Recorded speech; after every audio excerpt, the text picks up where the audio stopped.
Most people think heart attacks announce themselves: chest pain, left arm going numb, a dramatic collapse. That's what the movies show, that's what most people expect. But after 60, the most dangerous cardiac events are the quiet ones, the ones that build slowly while you sleep. No warning, no time to call for help, no second chance. And here is what shocks most of my patients when I tell them this in the recovery room. Those events are almost always triggered by something ordinary, something completely unremarkable, something you did before turning off the light. I'm Dr. Thomas DeLauer. I'm a cardiac surgeon. I've spent over 20 years opening chests, repairing arteries, and holding hearts in my hands. I've also spent 20 years watching the same preventable patterns repeat themselves over and over in patients who had no idea what they were doing to themselves every single night. Tonight, I'm going to show you 5 of those patterns, 5 habits that are quietly loading the gun while you sleep. And then I'll show you exactly how to unload it, one simple evening at a time.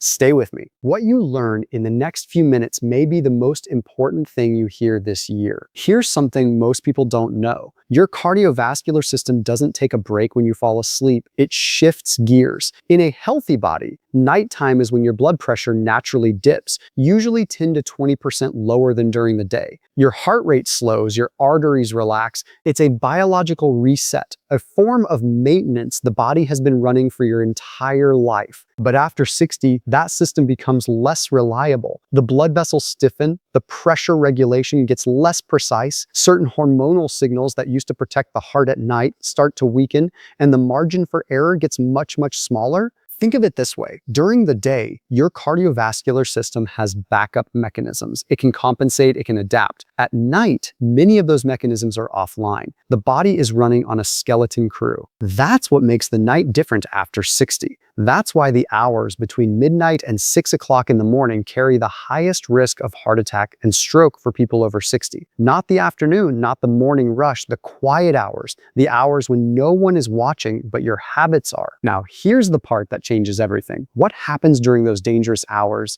is largely determined by what you did before bed. The meal you ate, the pill you took or didn't take, the temperature in your room, decisions that felt completely routine. That's what we're going to talk about, starting right now with the one that surprises my patients the most. Let me ask you something. What time did you eat dinner last night? And what was on the plate? I ask every patient that question. And for a surprising number of people over 60, the answer is somewhere around 8 or 9 at night, sometimes 10 at night. A full meal, pasta, rice, meat, maybe something fried, followed by the couch, then bed within an hour or 2. I understand why it happens. Busy days, family schedules, the habit of a lifetime. But from a cardiac standpoint, this habit is quietly harming your heart. A heavy meal late at night is one of the most underestimated stresses your heart faces. Here's what's happening inside your body. When you eat a large meal, your digestive system demands an enormous increase in blood flow. Your heart has to pump harder.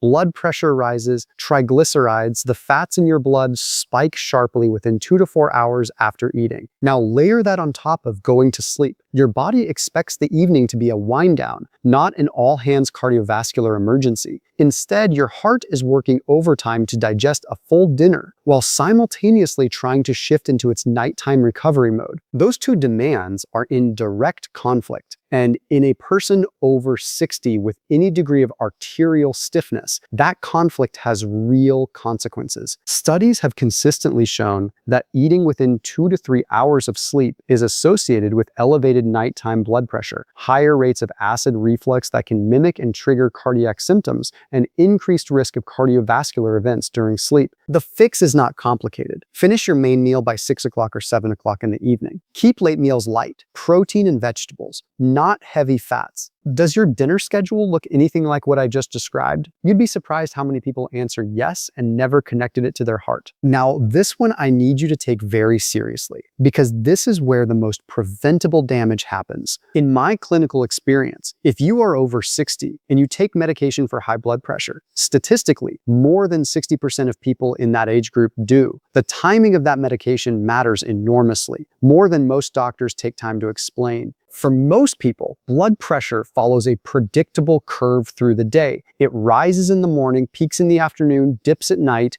But a significant portion of people over 60, particularly those with hypertension, don't get that nighttime dip. Their pressure stays elevated, or it actually surges during the early morning hours. This condition is called nocturnal hypertension, and most people have never heard of it. And it is dangerous in ways that daytime high blood pressure is not. While you sleep, the arterial walls are not braced for impact. A pressure surge at 3 o'clock in the morning hits the arterial walls very differently than one at 3 o'clock in the afternoon. It's more likely to rupture a vulnerable plaque inside a coronary artery, more likely to trigger clot formation, more likely to send someone to my table. If you take your blood pressure medication only in the morning, it may wear off by the time you need it most. If you forget it entirely, you may be leaving yourself completely unprotected during the most vulnerable hours of the night. What should you do? Talk to your doctor specifically about timing. Ask whether your medication should be taken at night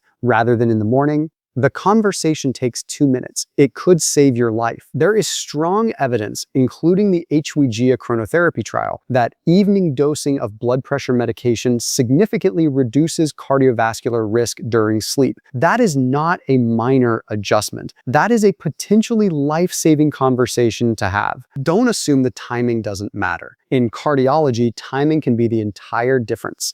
And most patients over 60 have never once had this conversation with their doctor. I want you to think about someone you know who snores, a spouse, a parent, maybe yourself. That sound, that loud, irregular rumbling in the night, most people treat it as an annoyance, something to laugh about, something to elbow your partner over. I treat it as a cardiac warning sign until proven otherwise. After 20 years in this field, I mean that literally. Sleep apnea is one of the most underdiagnosed and underestimated conditions I encounter in patients over 60. It's estimated that over 30% of older adults have some form of it, and the vast majority have never been diagnosed or treated. They have absolutely no idea what it is doing to their heart every single night. Here's what actually happens during an apnea episode. You stop breathing for 10 seconds, 40 seconds, sometimes longer. It might happen dozens of times per hour. Each time, the oxygen level in your blood drops sharply. Your brain registers a crisis and fires off a stress response, adrenaline, cortisol,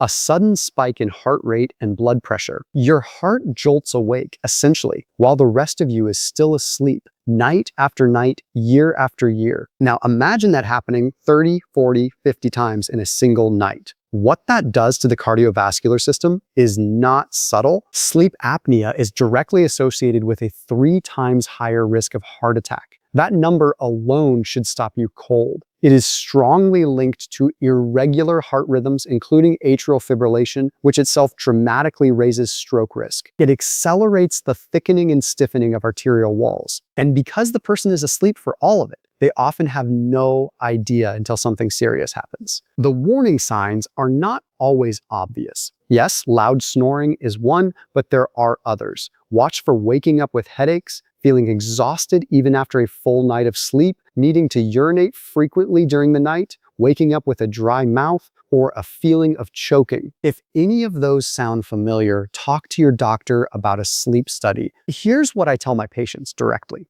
If you snore heavily, you're over 60, and you have any history of heart disease or stroke, getting evaluated for sleep apnea is not optional. It is part of your cardiac care.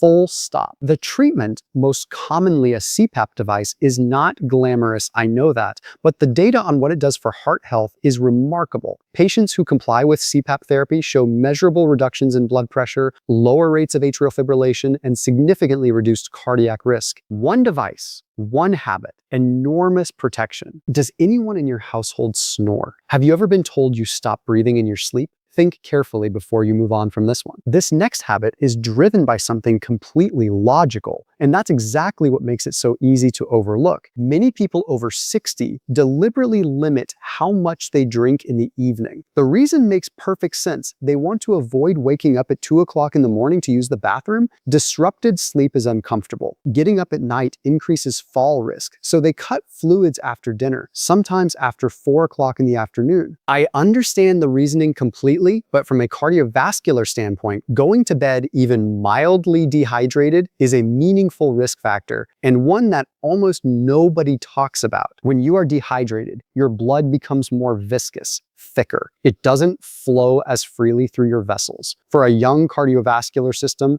that's a manageable inconvenience. For a person over 60 dealing with arterial stiffness and plaque, it's a very different story. Thick blood moves slowly through already narrowed arteries. It is more prone to forming clots. And here's the timing problem most people don't consider. During sleep, your heart rate naturally slows. Blood moves more slowly through the system anyway. Now, combine slow circulation with thicker blood in a body that has been lying still for 7 or 8 hours in arteries that may already be narrowed. That combination, dehydration, slow heart rate, reduced movement, and vessel disease, is one of the reasons strokes and heart attacks cluster in the early morning hours. The fix here is genuinely simple. Drink a full glass of water before bed. Not a large amount, just 8 ounces. That's all it takes. Enough to ensure your blood isn't thickening unnecessarily while you sleep. Keep another glass on your nightstand for when you wake up. That moment of mild thirst at 2 o'clock in the morning. Your body is asking for something your heart also needs. You don't have to choose between sleep and cardiovascular protection. Here's one that surprises almost every patient I mention it to, because it sounds almost too simple to matter. What temperature is your bedroom at night? Most people have never once thought about it in terms of heart health. They think about comfort, they think about personal preference, but there is a specific range that your cardiovascular system prefers. And outside of that range, your heart is quietly working harder than it should be. Let's start with too warm. When your bedroom is above about 22 degrees Celsius, roughly 72 degrees Fahrenheit, your body works to dissipate heat throughout the night. Your blood vessels dilate, your heart rate stays elevated, sweating increases fluid loss, which brings us right back to the dehydration problem we just discussed. And critically, your sleep quality drops. You spend less time in the deep restorative stages where the heart gets its best overnight recovery. Now, the opposite, a bedroom that is genuinely cold, below 16 or 17 degrees Celsius, creates a different kind of cardiovascular stress. Cold causes vasoconstriction. Your blood vessels tighten to preserve core body heat. Blood pressure rises. The heart has to push against more resistance. For someone with existing coronary artery disease or hypertension, that nighttime pressure increase is not trivial. The optimal range for sleep and cardiovascular protection is between 18 and 22 degrees Celsius, 65 to 72 degrees Fahrenheit. That window keeps your body in thermoneutral territory, vessels relaxed, heart rate low and steady, sleep deep. One setting, real protection. Everything I've described so far might sound like a long list of things to worry about. I want to reframe that completely, because when you look at all 5 habits together, what you actually have is a blueprint, a simple, practical evening routine that addresses every single one. I call it the heart-safe evening routine, and it fits into a normal life without any dramatic changes. Here's how it looks. Between 6 o'clock and 7 o'clock in the evening, that's your window for the main meal. Lean protein, vegetables, a moderate portion of carbohydrates if you need them. Not a feast, not a fast, just a proper dinner at a civilized hour, giving your heart a full 3 to 4 hours to settle before sleep. At 7 o'clock, water and medications. If your doctor hasn't specifically discussed the timing of your blood pressure medication with you, this is your reminder to have that conversation. Evening dosing may be significantly more protective. Take that question seriously. Between 8 o'clock and 9 o'clock, your wind down window, a gentle walk, some reading, a calm conversation. This is the time to step away from screens, particularly bright phone screens, which suppress melatonin and keep the nervous system alert far longer than it should be before sleep. By 9 o'clock, check your bedroom, adjust the thermostat, open a window briefly, set a glass of water on the nightstand. These take 90 seconds. They matter. By 10 o'clock, you're in bed. And here is one final detail that costs you absolutely nothing. If you snore, or if you've been told you stop breathing during sleep, try sleeping on your side rather than your back. Back sleeping worsens airway obstruction dramatically. A simple positional change can reduce apnea episodes significantly while you work toward a formal evaluation. dinner by 7, water and pills at 7, calm evening until 9, room prepared by 9, bed by 10 on your side. The question is never whether this routine works. The data is clear that it does. The question is whether you'll actually do it. And that's a question only you can answer. Now, I want to be honest with you for a moment. Not as a content creator, but as a surgeon. I have stood at an operating table at 3 o'clock in the morning holding a heart that stopped because of a clot that formed overnight in a narrowed artery. I have spoken to families in waiting rooms at dawn, families who had no idea anything was wrong when they said goodnight a few hours earlier. I have read autopsy reports on people who were planning their grandchildren's birthdays the week before, and in case after case, the contributing factors were not mysterious. They were a late dinner, a skipped medication, a bedroom that was too warm, a body that was quietly running out of water, an airway that had been collapsing silently for years, while everyone assumed the snoring was just snoring. These are not exotic risk factors. They are not rare. They are the background noise of millions of ordinary evenings. And that background noise, accumulated night after night, year after year, can become a cardiac event that nobody saw coming because nobody knew to look. Here is the truth that 20 years in the operating room has given me. Most of the hearts I've had to repair didn't fail because of bad luck. They failed because of bad information. Information the patient simply never had. You now have it. The question is what you do with it tonight. Not next week, not after your next checkup. Tonight, let's bring it all together. 5 habits, 5 fixes. I want you leaving with a clear action plan, not a vague sense of worry. 1, finish your main meal by 6 o'clock or 7 o'clock in the evening. Not a radical diet, just a reasonable dinner at a reasonable hour. 2, talk to your doctor about the timing of your blood pressure medication. Ask specifically about evening dosing. That single conversation could be the most important medical discussion you have this year. 3, if you snore, if you wake up exhausted, if anyone has ever told you that you stop breathing in your sleep, get evaluated for sleep apnea. This is not optional at 60 plus. It is part of taking your heart seriously. 4, drink a glass of water before bed. Keep one on the nightstand. Do not let your blood thicken overnight because you were trying to avoid a bathroom trip. 5, set your bedroom between 18 and 22 degrees Celsius, 65 to 72 degrees Fahrenheit. That simple number protects your vessels and costs you nothing. Now, I want to ask you something directly, and I genuinely want you to answer in the comments below. Which of these 5 habits do you recognize in yourself? I have a strong feeling at least 2 or 3 hit close to home. You're not alone in that. Most of my patients recognize themselves in this list. The difference is you now know what to do about it. If this video gave you something useful, please share it. There is someone in your life, a spouse, a sibling, a friend, someone over 60, who has never once connected their nightly habits to their heart. Send it to them. Take care of that heart. It has been working for you every single minute of every single night for your entire life. Give it the conditions it needs to keep going. One last thing, everything I've shared here is general medical information based on current cardiovascular research and my own clinical experience. It is not a substitute for your personal medical care. Before you make any changes to your medication schedule, especially, please talk to your own physician. That's not a legal disclaimer. That's genuine advice from someone who wants you still watching this channel 10 years from now. Good night, sleep well, take care of yourself, starting tonight,